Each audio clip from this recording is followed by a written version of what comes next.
O Brasil experimentou um processo de urbanização, poucos anos, uma geração praticamente, o que na Europa levou séculos para acontecer. Durante a Segunda Guerra Mundial, nós estávamos aí com mais ou menos 70% a 80% da população no campo.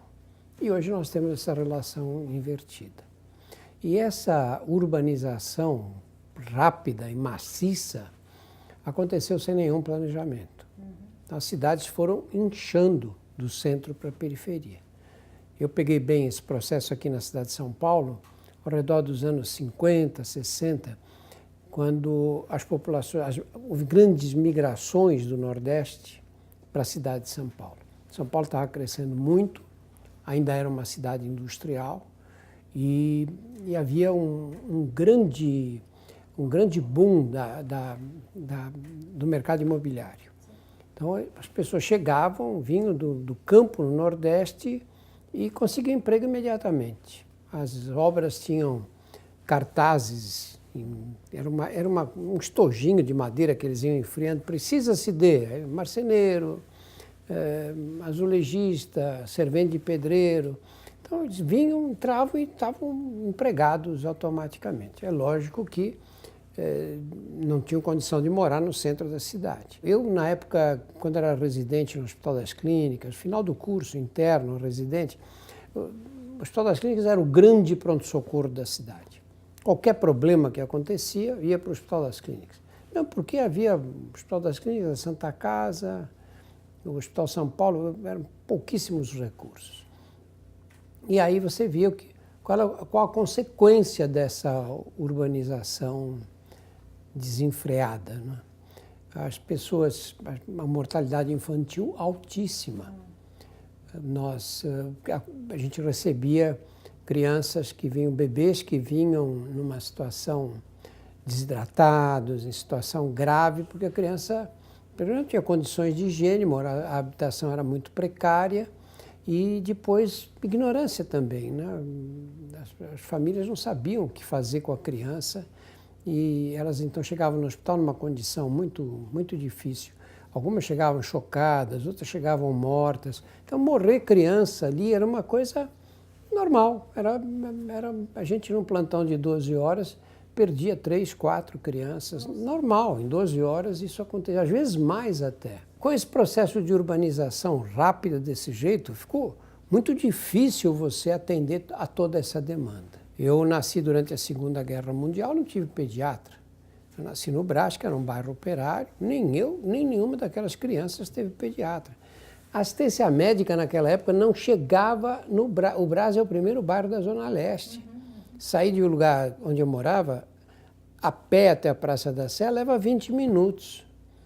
Nem ali havia assistência médica. A situação que ficou criada com essa urbanização rápida e desorganizada é uma situação com a qual nós lidamos até hoje. Temos as doenças causadas por falta de saneamento básico, são as diarreias infantis, as complicações infecciosas. Metade da população brasileira não tem acesso ao saneamento básico. Leva uma vida que não dá tempo de fazer exercício. Pegam o trem e vão embora, 2 horas para chegar no trabalho, 2 horas e meia para voltar. É muito insalubre, né? Porque não deixa tempo para você cuidar da própria saúde. E quando você tem alguns problemas, você só tem o fim de semana livre. O fim de semana as unidades básicas de saúde estão fechadas. Então, se você começa a ter um problema mais crônico, né? Você começa a ter pressão alta, por exemplo, você não controla. E, de outro lado, já temos os problemas dos países mais ricos. Obesidade, diabetes, hipertensão arterial, problemas reumatológicos. Então, você tem que ter uma organização no sistema de saúde muito complexa, porque você tem que atender os dois tipos de necessidades, o das doenças crônicas e os das doenças agudas e infecciosas, as transmissíveis de um modo geral. Na verdade, quando você analisa a política pública brasileira, nós não temos política pública no Brasil. Não temos por quê? Nós não temos, primeiro, porque eles trocam ministros, secretários de saúde municipais e estaduais, um atrás do outro. Cada um tem dezenas, centenas de cargos de confiança. Então você não tem uma continuidade nesse processo. Você troca o ministro da Saúde da França, ele tem lá meia dúzia, 10, 20 pessoas que ele pode mudar, e os outros não pode, porque as outras são pessoas que têm uma carreira no serviço público. Nós não temos isso aqui. E as pessoas que fazem as leis, elas estão interessadas em manter dessa maneira, porque ele é eleito, ele escolhe o ministro, vai eleito o prefeito, ele escolhe o secretário da saúde, escolhe o diretor do hospital, escolhe, enfim. E aí quando você diz uma política de saúde inteligente, qual tem que ser? Ela tem que ser dirigida para a prevenção, é lógico, e organizar o tratamento. E hoje nós temos dados técnicos para fazer isso. A cada tantos habitantes, você tem que ter uma unidade básica de saúde. A cada tantos habitantes tem que ter um hospital. Vou te dar um exemplo simples de entender. Hospitais com menos de 50 leitos, menos de 100 leitos, são inviáveis. Porque você não consegue ter um neurocirurgião num hospital desse, você não consegue organizar a estrutura básica, não consegue ter um laboratório automatizado. Nós, mais ou menos 70%, 80% dos hospitais brasileiros não têm 50 leitos. Percebe? Por que acontece isso? Porque é tudo feito sem planejamento.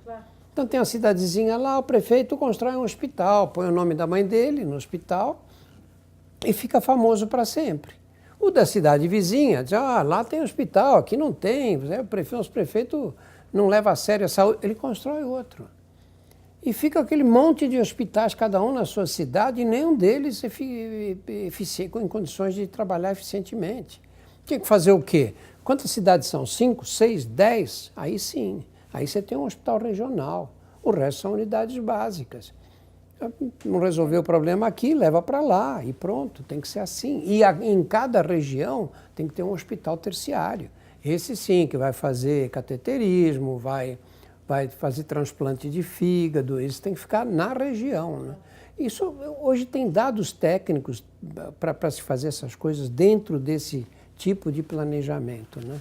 O que falta é essa continuidade. O secretário da Saúde de São Paulo, Estado de São Paulo, que é o Davi Wippe, ontem ainda encontrei com ele, e ele disse, olha, eu escrevi um artigo meio pesado, essa coisa do Ministério da Saúde na coluna de domingo, aí